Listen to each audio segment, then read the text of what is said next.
Good buddy of mine, Joe Scorsone, who's the singer in Flint Face, sent me these tracks a couple of years ago to mix for him, and I thought this would be a good couple of tracks to use for this quick little tutorial on busing and on VCAs.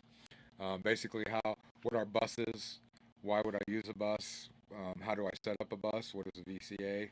Same thing. Why would I use it and how to set it up? So basically, buses are just um, taking a group of tracks and combining them, and routing them to one fader, which is a bus channel. So basically, you're taking a group of like drums and busing those into one bus. That way, you can um, control the overall volume of that group. You can add processing to the overall group, like compression or EQ. You can send a signal from the whole group from the bus out to another bus, like a delay or a reverb, so that you can um, really have better control of the reverbs and delays that you're using. So there's a number of reasons why you want to set one up. So let's just get started. I've got this session open up in Studio One right now, and hopefully the volume in here is loud enough from the microphone. Um, so what I have here is about 41 tracks that Joe sent me, and we've got, let's see, 11 drum tracks. So basically, the first thing that I do whenever I get a mix is, if they're not already bussed, a lot of times they are, I'll create a bus for those tracks. And I've already created one here in Studio One for this one, but I'm just going to remove this bus, and we're going to create a whole new bus for the drum tracks.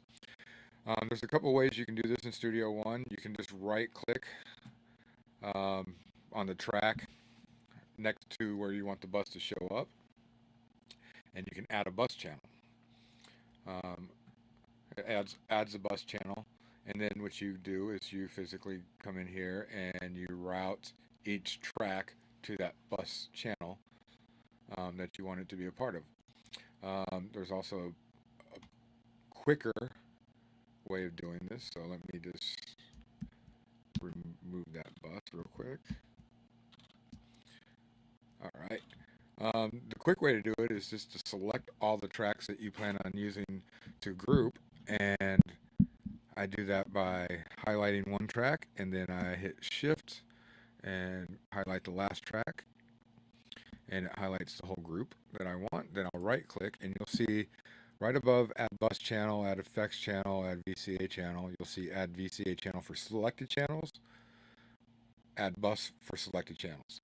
I'm going to add a bus for the selected channels here, the selected drum channels, and a bus appears right here, and basically it's done all my routing for me. So if you look over here under input 1, you see bus 1, input 1, bus 1, so you see your input and your output, so they're all going to bus 1. Of course, my inputs aren't going to be all input 1. I have them already. If I was recording those, I have preset up inputs for each microphone on the drum kit.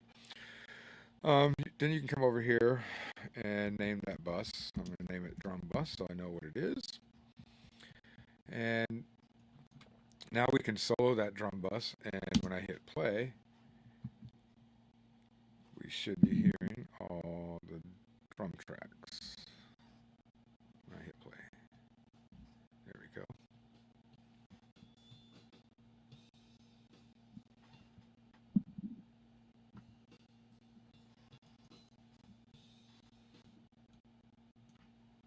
So you should be able to hear the drum tracks pretty well. And you can see that there's different volumes for each track. So depending on the overall mix of the drums, you're going to have different volume levels. I have different panning going on. So I have my kick drum is being panned right up the middle. Kick out is panned up out the middle. The kick room is panned out the middle. My snare top and snare bottom a little off to the side. My hi-hat a little further off to the side. Tom 1 off to this side. Floor tom off to the left. My room mic up to center. And then I have overhead left and overhead right mic. And I have those panned accordingly left and right. And those are all feeding into the bus channel.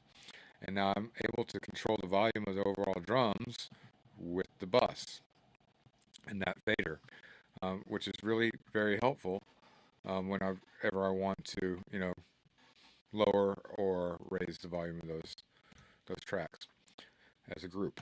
The other cool thing is that I can do processing on these tracks as opposed to doing it individually on each individual track.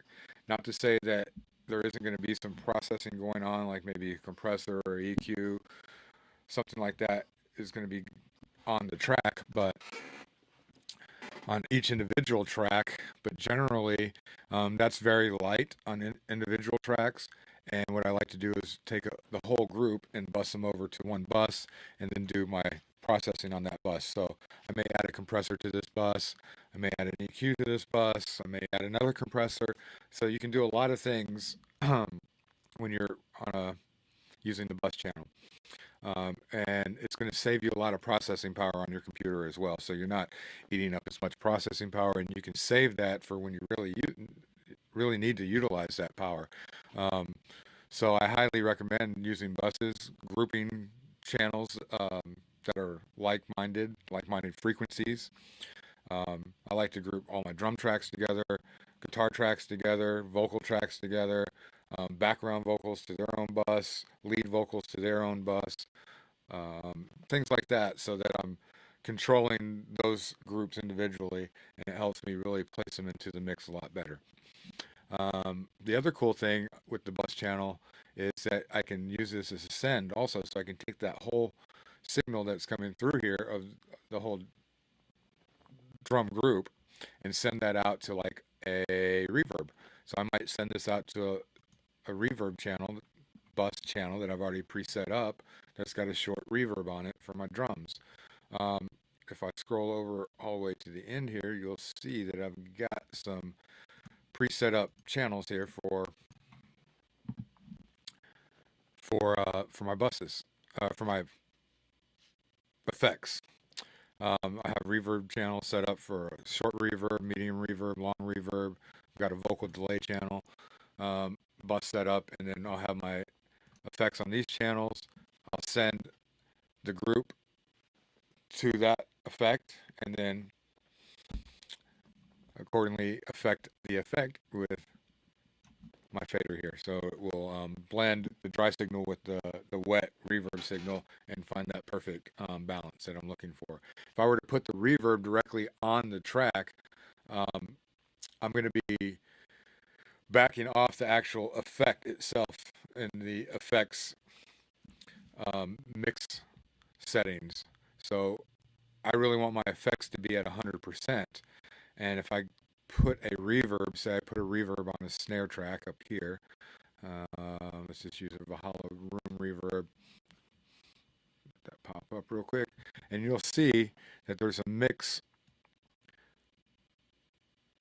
fader right here that allows me to say how much of the reverb I want mixed in with the dry signal. Essentially, that's what I'm doing with the bus, but I'm doing that with the fader. So I'm getting 100% mix of the reverb, and I'm not losing that reverb sound. I'm getting the full effect of that reverb that I want and blending the dry and wet signals together. If I have it directly on this track, then I'm taking away from the real effect of the reverb and pulling it back, and I'm not really getting the full effect of the reverb that I want. So generally, with time-based effects like reverbs and delays, you might want to put those on another channel, an effects bus channel or an effects channel. I set in Studio One, you have the option of setting up an effects channel and a bus channel, and I'll add an effects channel right here next to this short reverb bus, and you'll see what I mean. So we have an effects channel here, and you'll see that all you can do with the effects channel is add the insert. So if you want to add a reverb or delay or whatever insert that you're adding, I can't send that signal out to maybe another effect, which a bus allows me to do. So here I can send this out to maybe another reverb. So like on this vocal delay effects bus that I have set up, if I add a delay here, I like to use the H delay by waves. So come over here and grab the H delay. We'll throw that on there. So if I want to send my vocals here and add a little delay to those vocals, a lot of times I like to send that delay signal out to a reverb to kind of push that signal back a little bit more in the mix, or whatever. But this allows, sidechain it to something, uh, whatever I want to do. But this allows me to send that signal out to another bus or another track or channel or whatever you want to call it. So essentially, a bus is just taking a group of channels together and grouping them and combining them into one fader, one bus, and then you can control the volume of that whole group, and you can add your processing and sends to that bus channel as opposed to doing it directly on each individual track, therefore saving processing power on your computer and freeing up more processing for when you're mixing your song and needing that processing power. Real quickly, excuse me. Another thing in Studio One and all other DAWs is VCA channels. VCA channels are very much like bus channels, but not. Here we go. I'm going to add a VCA bus channel for the selected channels, and you'll see what I mean. Very simple. Just by using the VCA, you'll understand what I mean. The VCA is a voltage-controlled automation, and what it's doing is it's going to move all the faders, all these faders, relative to each other all at once. So as opposed to this is sending to the bus, and I'm leaving all my volume at the same volume level that I want it, and moving the bus volume up, and it's just kind of bringing up the overall volume, where the VCA is actually moving the faders down in volume or up in volume. So you want to be really careful when you're using a VCA, because if you just the slightest little moves can really change how it's going to sound in the mix.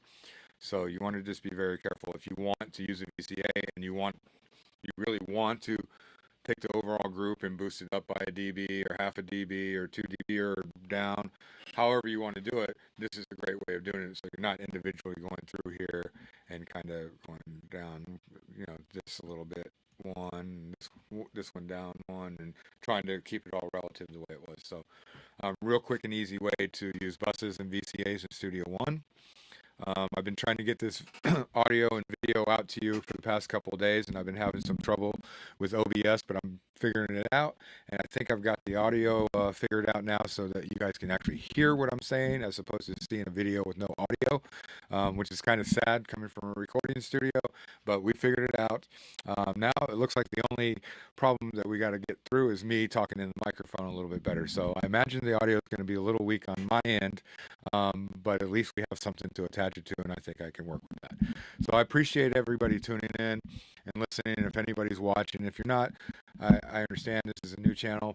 If you do happen to come across the channel, please follow it. Please like my channel. Share it with your friends if this is something that you're into. And I appreciate your views.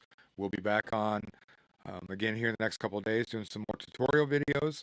We'll have some live interviews from artists, some reviews, some music reviews. We got a lot of things in store. So stay tuned to the Area 67 Music Podcast, and we'll have more